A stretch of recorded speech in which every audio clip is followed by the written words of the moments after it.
When we're talking about Skylines, we're talking about me. I'm a Skyline enthusiast. This is a 1990 Skyline R32. Right now, they've had this car for about 7 years, and it's making about 700 horsepower. Obviously, the gas in Japan is a little bit better, but let's go ahead and take a look at the engine. Fully tuned. That's the only way I'd have it. Okay, let's run through a little bit of the specs here. Well, the first thing you're going to look at are the turbochargers. These are from Apex. They're RX6 turbos for you IHI nerds out there. That's the RX6 TCW76 with a P20 exhaust housing. That's in the middle range of the turbos, mated to upgraded airflow meters and Apex power intakes. When you're running turbos this large, the boost tends to come on really late in the power band.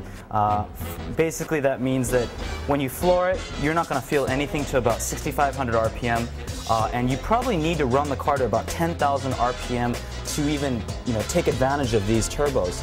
Now, an engine, a normal RB26 engine, this is the Skyline engine, it can't handle that. This car, like I said, is 7 years old. It's gone through 3 engines, and one of the stories that they had was they revved it to 10,000 RPM when it was stock, and they blew out a brand new Nismo oil pump. So what they've done is they've upgraded the inside of the engine with an HKS Step 3 kit. Some of the other stuff that you always see in magazines and you read about, this is running SARD 1000cc injectors. It's got a Tomei fuel rail.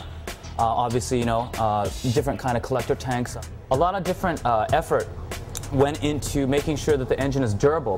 When you start going up into the 10,000 RPM range, things tend to break pretty quick.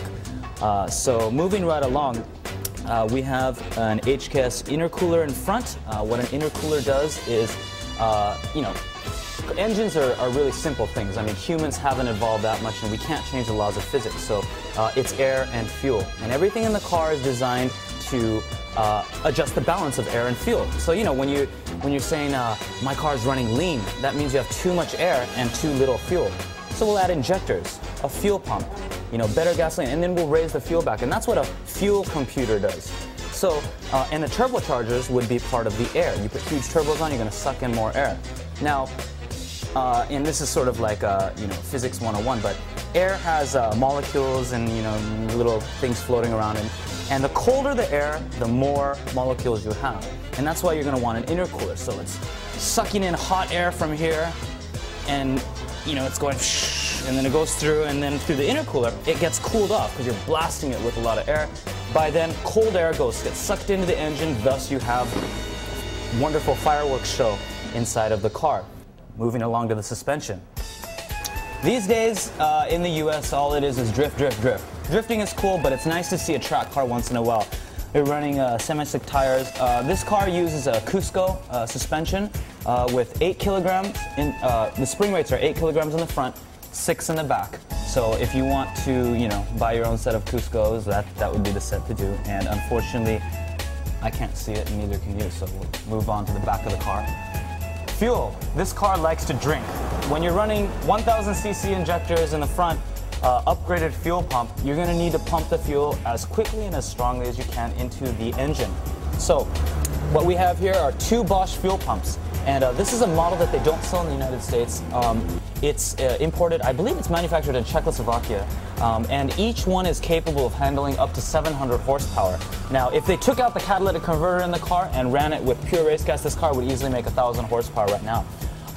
Right here we also have a collector tank, and what this does is you pre-fill it up with fuel so that, like when you're racing really hard and turning, the fuel will slosh around in the back of the tank. And as you start running out of fuel, and the fuel sloshes this way, and if the hose is right here, you'll get an air bubble, an air pocket, and your car will sputter.